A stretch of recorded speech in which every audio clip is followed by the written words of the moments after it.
I'm Captain Nicole Pierce, 32, United States Army. When I walked into that Virginia courtroom, my parents rolled their eyes, loud enough for the whole room to feel it. The shine on my shoes, the ribbons on my chest, none of it mattered. Until Judge Brennan read my nameplate. What would you do if your family dismissed you in public? Drop your thoughts and hit subscribe. I am Captain Daniel Pierce, 32 years old, United States Army. The first thing I noticed when I stepped into the Fairfax County Courthouse wasn't the architecture or the murmurs from the gallery. It was the sound. Fluorescent lights humming above, the faint squeak of shoes on polished wood, the shuffle of papers being arranged. To anyone else, it was background noise. To me, it was the same pre-engagement tension I'd felt in briefing rooms overseas. A battle space has its own rhythm, and this courtroom was no different. My parents sat already in place at the opposing table. The moment I entered in my Class A uniform, I caught the synchronized roll of their eyes. It wasn't subtle. My mother tilted her chin, lips painted into a smirk that barely concealed her contempt. My father let his leg jiggle against the floor like a restless metronome, a habit that betrayed his agitation. To them, this wasn't a trial. It was another stage where they could perform the well-worn act of being the victims, and I was just the unwanted prop. I'd faced worse than an eye roll. I'd stood under desert suns with sand caking my eyes. I'd carried stretchers under fire. I'd briefed commanders on incomplete intel with lives on the line. Compared to that, my mother's dismissal was almost laughable. Still, humiliation delivered in public cuts deeper than anyone expects. The gallery caught the performance, and a few whispers drifted like tracer rounds through the quiet air. I kept my posture straight. Shoulders back, chin level, hands folded on the folder I carried. Discipline isn't just about following orders. It's about denying an opponent the satisfaction of seeing you bend. My uniform felt heavier than body armor. The bronze star and purple heart on my chest reflecting the overhead lights like silent witnesses. My nameplate, Pierce, was polished to the same mirror shine I demanded of every soldier under me. To my left sat Mr. Thomas, my attorney. He looked more like a professor than a litigator, round glasses perched low, voice always calm. He leaned toward me and whispered just 3 words. Words I'd heard 100 times in different contexts. Hold the line. I gave a single nod. Across from us, my parents' counsel was busy arranging his papers like a magician setting up for a trick. My mother gave me one more sideways glance, her smirk deepening as if to remind me, "You don't belong here. Not in this family. Not in this fight." My father didn't look at me at all. He kept his gaze fixed on the tabletop as though eye contact might expose a truth he wasn't ready to face. Then Judge Brennan entered. The murmurs died. He carried the weariness of a man who had presided over too many family feuds, the kind where love had long since rotted into entitlement. He shuffled papers, called the case, and began the routine of procedure. For the first few minutes, his voice was flat, almost mechanical. But then his eyes lifted. They scanned the room, the plaintiffs, the counsel, then me. He paused. It wasn't long. Maybe 2 seconds, but in the silence of a courtroom, it felt like an eternity. He leaned back slightly, removed his glasses, and focused not on my parents or their lawyer, but on the rack of ribbons across my chest. His gaze tracked each one, then settled on the nameplate above my heart. His posture shifted, almost imperceptibly, but enough for me to recognize the change. He wasn't just seeing a defendant in a civil dispute. He was reading a record, a history of service. My parents didn't notice. They were too busy preparing their next display of disdain. But I noticed. Soldiers are trained to catch the smallest movements, the twitch of a hand on a weapon, the flicker of recognition in a face. That subtle recognition from the judge was the first crack in the wall my parents had built against me. I exhaled slowly, counting the breath like I had been taught. 4 seconds in. Hold. 4 seconds out. This wasn't just a courthouse. For me, it was a tactical operations center. The witness stand was a firing line. The evidence binders stacked neatly at my side were ammunition. And the judge's gaze told me one thing clearly. the battle wasn't going to play out the way my parents expected. Discipline doesn't appear out of thin air. It's forged, one scar at a time, in the quiet places where nobody is watching. Long before I ever stood in that Fairfax courtroom, I learned how to keep my face unreadable when the people closest to me tried to erase me. I grew up in a house where silence was louder than words. My parents had a way of skipping entire chapters of my life. School plays, graduations, birthdays. Their presence was transactional, a brief appearance packaged with a gift that said more about them than me. On my 12th birthday, I still remember the box, a collector's edition Barbie, pristine in its case. "So you can learn to be more feminine," my mother had said with a smile. I had just won the district cross-country meet a week earlier, a medal still hanging around my neck like a beacon. That doll was a correction, not a gift. I never opened it. It sat in the attic for years, gathering dust, the perfect monument to the distance between us. It was my grandparents who gave me something else. Something solid. My grandmother stitched costumes for my school plays, her hands threading love into fabric when my parents couldn't be bothered to show up. And my grandfather, General Lawson, a man carved from the stone of service, taught me a creed. Honor isn't about being praised. It's about showing up when it's cold and you think you're alone. He taught me that lesson in his library, pointing to a painting of ragged men at Valley Forge. I was 7. I didn't understand then, but I felt the weight of his words. They became the quiet constitution I lived by. By high school, my parents had drained the savings meant for my college fund. It didn't surprise me. They always had a new scheme, a new excuse. I realized early that if I wanted to escape, I'd have to build my own way out. So my days split into 2 fronts. Cadet in training by morning, waitress by night. Every weekday ended the same.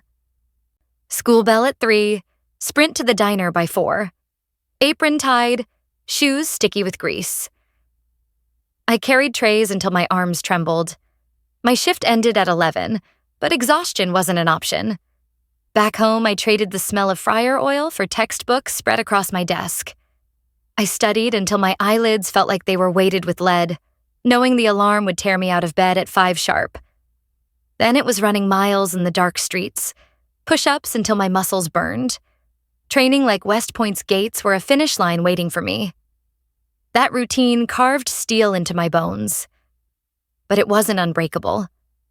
One night, the battlefield of the diner became a place of ambush. The bell above the door rang, and in walked my parents, dressed for a cocktail evening with friends. My apron was stained, a stray piece of lettuce clung to my hair. My mother's eyes widened in disgust before she masked it with a sugary smile. "Nicole, honey, I had no idea you were working in a place like this," she said, her voice raised just enough for the surrounding tables to hear. One of her friends laughed behind a jeweled hand. My father buried himself in the menu, pretending not to see me. And then, as if it were a reflex, my mother knocked her fork to the floor. "Oops," she said. I bent to pick it up, my face flushing hot as laughter circled the booth. She wasn't ordering dinner. She was ordering humiliation. That night, I broke in the alley behind the diner, sitting on a crate beside the dumpster, tears stinging like salt in an open wound. Her words echoed in my head. "Don't you feel embarrassed?" For a moment I did. I almost believed her. But then my hand found the worn leather of a book tucked in my backpack. Theodore Roosevelt's Speeches, a gift from my grandfather. I flipped to the page he had folded for me long ago. It is not the critic who counts. The credit belongs to the one who is actually in the arena. Grease on my hands, tears on my face, I whispered those lines into the night. I wasn't the embarrassment. I was the one in the arena. That page became my receipt, my private weapon. Folded and carried with me, it reminded me that discipline isn't about applause. It's about standing your ground when the critics circle like vultures. By the time the acceptance letter from West Point arrived, I didn't shout or cry. I just felt quiet, steady peace.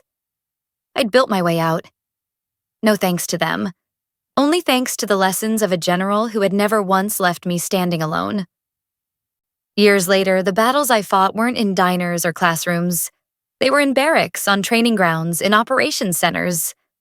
I wore the uniform my grandfather had dreamed for me, earned the bars and ribbons my parents never asked about. Life had rhythm now, demanding, structured, but steady. And then, just when I thought the front lines of family neglect were finally behind me, the enemy breached the perimeter. It happened on a quiet afternoon at my grandfather's home in Arlington. By then, he was older, his body frail, but his mind sharp as ever. We had our rituals: chess in the library, tending to my grandmother's rose garden, long talks where he'd lace war stories with lessons on leadership. The peace in that house was fragile, but it was ours. Then I heard the sound, an engine too loud for the quiet neighborhood. A candy apple red Mercedes nosed up to the curb, gleaming like a warning flare. Out stepped my parents, Diane in a silk dress that sparkled in the sun, Scott in a pastel polo, loafers tapping confidently on the walkway. They carried a gift basket so oversized it looked like a parody. Imported chocolates and exotic jellies my grandfather, a diabetic, couldn't even eat. Their arrival felt less like a visit and more like an invasion. My mother swept past me at the door, her perfume hitting the air like tear gas. "Daddy!" she cried, her voice syrupy sweet. She wrapped my grandfather in a hug that was all performance and no substance. My father followed, shaking his hand awkwardly, eyes roaming over the antiques like he was calculating their worth. Neither looked at me. If they had, it was only to mistake me for household staff. The pleasantries didn't last. They quickly launched into their pitch, polished and rehearsed. A can't-miss real estate development in Scottsdale, luxury condos, guaranteed return. They spoke in the kind of buzzwords I'd heard junior officers use when they didn't really understand the mission plan. And then they came to their problem. The banks had turned them down. But they had a solution now. Scott turned to me for the first time in years, his eyes narrowing into the serious mask of a salesman making his final push. "Nicole, we need your help with this," he said. "You're an officer. You have credibility. And your grandfather. He's a 4-star general. If you both co-sign the loan, the bank can't say no. It's a sure thing." In that moment, something inside me went cold. They weren't here to see him. They weren't here to bridge the gulf they'd created over 3 decades. They were here to weaponize the 2 things I held sacred: my uniform and my grandfather's legacy. They wanted to use his stars as collateral and my commission as leverage. I didn't have to speak. My grandfather did it for me. His voice was frail, but it still carried the unmistakable steel of command. "The honor of this family," he said, each word deliberate, "is not for sale." The calmness of his refusal was a lit match in a room full of gasoline. Diane's mask cracked, her voice rising, shrill and ugly. "You've always been this way. Always looking down on us. You never loved me. You only cared about her." She jabbed a finger at me, venom in her eyes. Then Scott stepped forward, sneer twisting his mouth. "Don't get high and mighty," he spat. "You're just the bastard stray he brought home. If you don't help us, I'll make sure everyone knows what an ungrateful wretch you are." Ungrateful. The word hit like a slap. Coming from the 2 people who had abandoned their post as parents before I could even walk, it was almost laughable. But I didn't laugh. I looked at them, not as parents, but as adversaries on a battlefield. And then I gave my first order. "You have 60 seconds to get out of this house," I said. My voice wasn't loud. It was ice. My eyes flicked to the grandfather clock in the corner, its pendulum swinging with military precision. Tick, tock. The countdown had begun. For the first time, I saw hesitation in their eyes. My mother tugged at my father's sleeve, her instincts sharper to shifting ground. "Scott, let's just go," she hissed. They hesitated, then retreated. The oversized basket of chocolates forgotten on the floor like the wreckage of a failed campaign. When the door shut, I turned to my grandfather, worried the confrontation had been too much for him. But what I saw wasn't weakness. His body was failing, yes, but his spirit burned with pride. He nodded once, slowly. "Well done, Captain," he whispered, his grip firm on my arm. "You defended this position." That night, the library became a war room. He had me roll in the whiteboard from the study.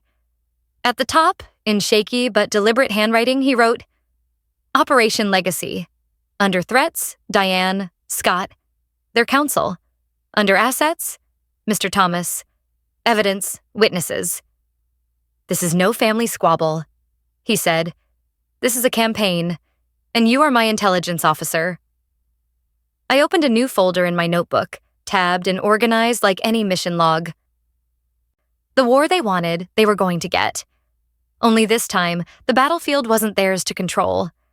The first day in court felt less like a family hearing and more like stepping onto a live fire range. Everyone was in position, the air charged with anticipation. My parents entered like performers stepping onto a stage, their lawyer, Richard Palmer, carrying a stack of papers as if weight alone gave them credibility. My attorney, Mr. Thomas, quietly checked his files, calm and unhurried. He reminded me of an instructor before a field exercise, never raising his voice, never wasting energy. When the bailiff called the case, I stood as ordered, shoulders square, eyes forward. I had walked into firefights with less adrenaline coursing through me. Palmer started strong, his voice dripping with practiced indignation. He painted my parents as the wounded victims of a manipulative scheme, a daughter who had turned her back on family to isolate her aging grandfather. His words came fast, heavy with emotion, crafted to pull on jurors' sympathies. He described my grandfather as senile, easily led, claimed I had whispered poison into his ear, maneuvering to cut them out of his will. My mother played her part to perfection. Dabbing at dry eyes with a lace handkerchief, she looked fragile, tragic. My father nodded solemnly, every inch the long-suffering spouse. From the corner of my vision, I could see jurors shifting, some glancing at me with the pity reserved for the accused. My mother caught my eye and let her lips curl into that same smirk I had seen 100 times before. In her mind, she was winning. The gallery murmured as Palmer's performance swelled, his hand slapping the table for emphasis. He painted me as cold, opportunistic, a soldier who had weaponized discipline to manipulate an old man's heart. I kept my posture still, hands folded, breathing steady. Tick-tock. The clock on the courtroom wall was my metronome. Soldiers learn early that composure is more powerful than shouting. In the psychological war, silence holds the high ground. Then the tide shifted. Judge Brennan had been following along with weary patience, his pen scratching notes across the docket. But when Palmer leaned into the accusation, Captain Pierce isolated her parents and grandfather for financial gain. The judge stopped writing. He looked up. His gaze settled on my uniform, on the ribbon rack across my chest. Bronze Star, Purple Heart, Meritorious Service. His eyes traveled down to the polished nameplate, Pierce. The change was subtle, but unmistakable. He set down his pen with a deliberate click, removed his glasses, sat straighter. The weariness was gone, replaced by the sharp focus of a man who recognized something others didn't. His eyes met mine and held. "Captain Pierce," he said, his tone cutting through the courtroom's air like a command. The title alone shifted the ground. The gallery stilled. My parents blinked, confusion flickering across their faces. They had always introduced me as their daughter Nicole, downplaying the uniform, skipping over the years of service. But here, in this room, the judge acknowledged me not as a forgotten child, but as an officer of the United States Army. Palmer faltered, his rhythm breaking. "Yes, Your Honor. But..." The judge raised a hand. "Proceed carefully, counselor. You are addressing a commissioned officer who has served her country. Keep that in mind as you continue." It was only a sentence, but it landed like artillery. The entire strategy my parents had brought, that I was small, forgettable, disposable, was shaken. They had expected a powerless daughter. Instead, they were facing Captain Pierce, and the court had just recognized it. My mother's smirk faded. My father's restless leg went still. For the first time, I saw doubt creep into their faces. I didn't smile. I didn't gloat. I simply sat, spine straight, eyes forward, letting silence do its work. Inside, though, I felt the ground shifting. The battle they had chosen was no longer being fought on their terms. When Palmer finally rested his opening salvo, the courtroom felt heavy, as though his words had left a residue in the air. The jurors looked uncertain, caught between pity and suspicion.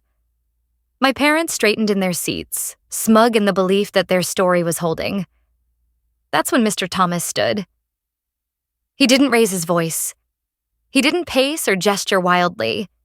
He simply buttoned his jacket, adjusted his glasses, and spoke in the same steady cadence he had used in every preparation session.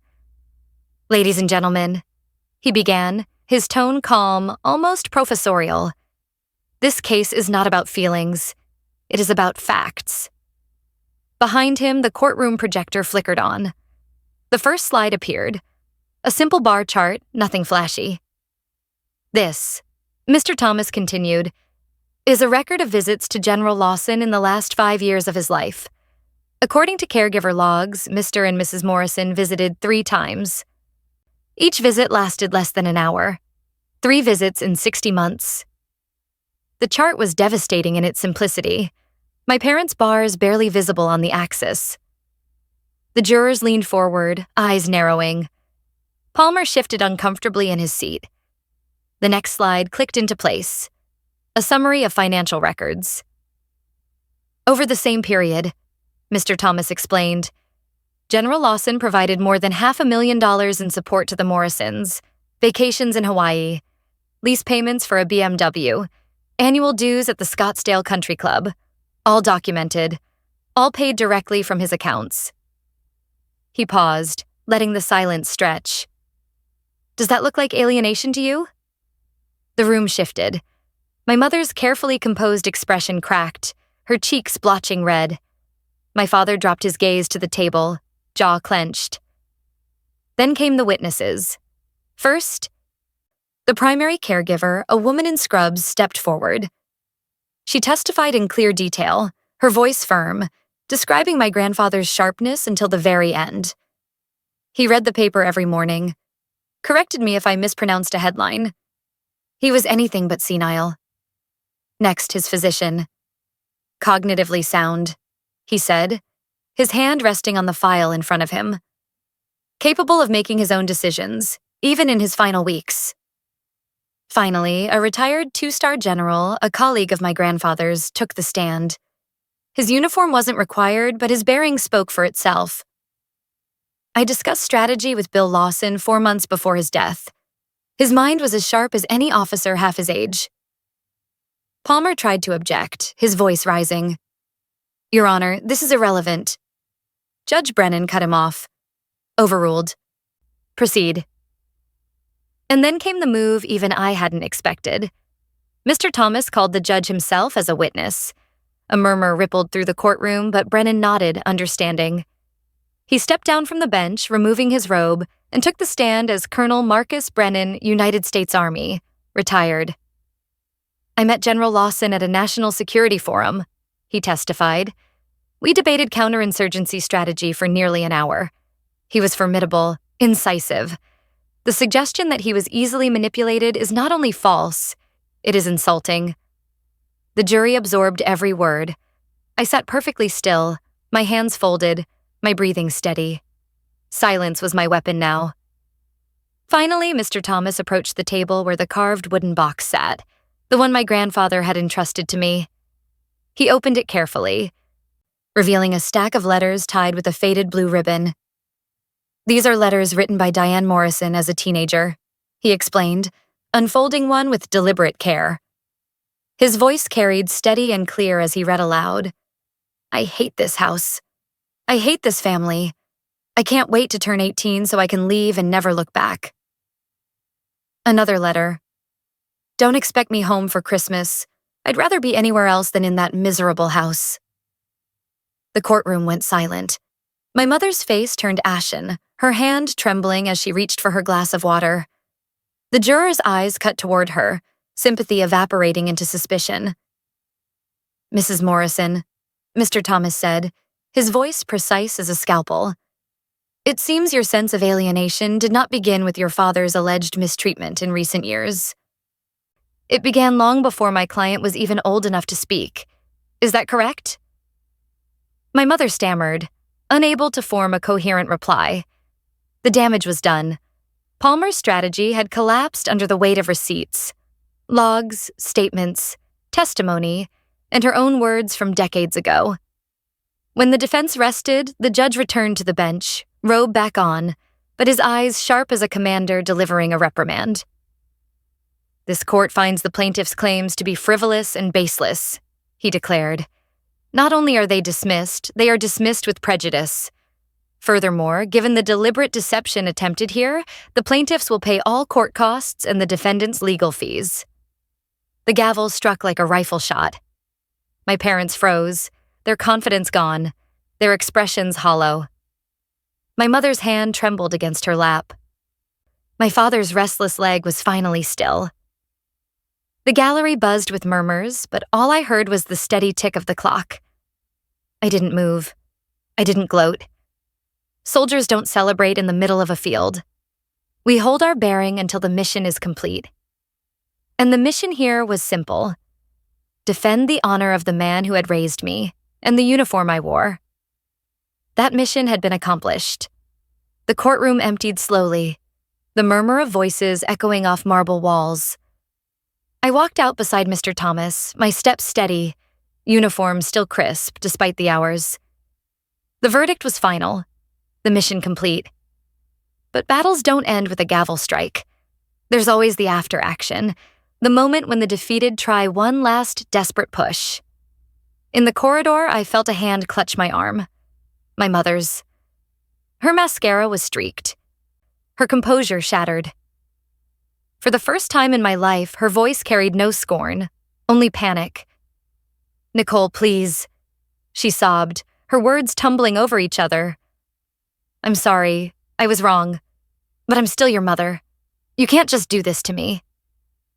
Behind her, my father stood stiff, arms crossed, his face locked in a mask of silent rage. He said nothing, but his eyes burned with the same defiance he had always carried, never admitting fault, always blaming others. I gently removed her hand from my sleeve. My voice was calm, low, but it cut sharper than any shout. "Have you ever visited Grandma Helen's grave?" I asked. She blinked, confused. "What?" "Do you know her favorite flowers were peonies?" I pressed. "Do you know Grandpa was allergic to strawberries? Do you know I got pneumonia my sophomore year at West Point and spent a week in the hospital?" With each question, she flinched, stepping back as if the truth itself carried weight. She didn't answer because she couldn't. "You don't know," I said at last. Not as an accusation, but as fact. "You gave birth to me, yes, but you were never my mother. That role belongs to someone who showed up, who stood her ground beside me when I was alone." She opened her mouth to argue, but no words came. I looked past her to my father, and for the first time, I didn't see power or intimidation in his silence. I saw only emptiness. "My loyalty belongs to the United States Army," I said evenly, "and to the man who raised me like a soldier. From this day forward, you have no claim on me, no claim on his legacy, and no claim on my loyalty." I turned and walked away, the echo of my boots ringing down the marble corridor. I didn't look back. That evening, back at the house, I sat at my grandfather's desk. My phone lay on the table, screen glowing with the names Diane and Scott. For years, they had been marked Mom and Dad. I had changed them long ago to their first names. A quiet rebellion, but seeing them still listed felt like an open wound. One by one, I pressed delete. The confirmation box appeared. "Are you sure?" I pressed again. And just like that, the connection was gone. It wasn't anger that drove me. It was clarity. You don't keep enemy channels open once the ceasefire is signed. With the legal victory came the inheritance my grandfather had left behind. I didn't see it as wealth. To me, it was a resource, a supply line to be deployed for others. I used a portion to establish a foundation in his name, the Lawson Honor Fund. Its mission was simple: scholarships for children of service members and legal and counseling support for soldiers entangled in toxic family disputes. A safe harbor for those fighting wars on two fronts, one overseas, one back home. It didn't erase my scars, but it turned them into something useful, ammunition repurposed as protection. Late one night, after the paperwork was filed and the phone silent, I walked into the garden. The peonies, my grandmother's flowers, were in full bloom.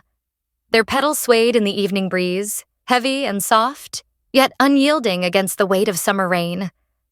I reached down, touched one gently, and felt the truth settle into my bones. Respect is not given after humiliation. It must be offered first, freely, or it loses its meaning. And from that day forward, I vowed never to beg for it again. Years pass quickly when you live by a schedule measured in deployments, field rotations, and promotions. The war in that courtroom became a scar in memory, not an open wound. But scars have their own lessons. They remind you not of the pain itself, but of the fact that you healed. I rose through the ranks, each step marked not by ceremony, but by quiet determination. First lieutenant, captain, major, then lieutenant colonel. I never once called my parents to tell them. Their validation was no longer currency I recognized. My life belonged to the soldiers beside me, to the oath I had sworn, and to the man who had taught me that honor is something you live, not something you talk about. On the morning I was promoted to battalion command, I stood before my formation, the guidon snapping in the wind. I saw in the faces of my soldiers the same hunger I had once carried, a need for someone to show up, to stand with them when things grew cold and hard. I gave them the only promise I could. I will never leave you behind. The Lawson Honor Fund grew quietly in the background. Word spread among military families that there was a place to turn when home became a battlefield. We funded scholarships, helped cadets pay for textbooks, connected service members with lawyers when family disputes turned toxic. I sat in on some of those consultations, watching young privates and sergeants speak with the same nervous tension I had once carried. And I told them, in calm words, this is not weakness. This is strategy. You're defending your position. Years later, when I stood at West Point as a full colonel invited to speak to the graduating class, I looked out over the sea of gray uniforms and felt something shift inside me. My prepared speech lay untouched on the podium. Instead, I told them my story. Not the legal details, not the bitterness, but the truth of what it means to be underestimated and what it means to stand tall anyway. Your first family, I told them, is the United States Army. In this family, we have a creed. We never leave a fallen comrade. I want you to carry that creed into every part of your life. Choose the people who will be in your foxhole wisely. Build your family out of loyalty, not bloodlines. Respect given freely is stronger than any title. I saw heads nodding, cadets leaning forward. They understood. In the years that followed, the house in Arlington became my anchor. The garden bloomed with peonies each spring, my grandmother's gift living on in petals that carried memory like fragrance. The library, once a war room with maps and binders, returned to its original peace. A sanctuary of books, light through tall windows, and the lingering presence of a man who had prepared me for every fight. One autumn evening, I found myself seated at the same chessboard where my grandfather once taught me strategy. Across from me sat Lucy, the granddaughter of my old roommate from West Point, Sarah Jensen. Sarah's family had become mine, chosen not by blood, but by loyalty, kindness, and the simple act of showing up. Lucy studied the board with wide eyes, her small fingers hovering over the pawns. "Grandma Nicole?" she asked, her voice full of curiosity. "How do you win?" I looked at her, really looked at her, and smiled. "You don't have to win every battle," I said softly. You just have to know what you're fighting for. And you must never, ever leave your soldiers behind. The peonies swayed in the fading light. The house was filled with the sound of laughter from my chosen family. For the first time in my life, I understood what victory truly meant. It wasn't in medals or verdicts. It wasn't in the silence of enemies retreating. It was in the quiet presence of people who stood beside you, rain or shine. That was the real legacy.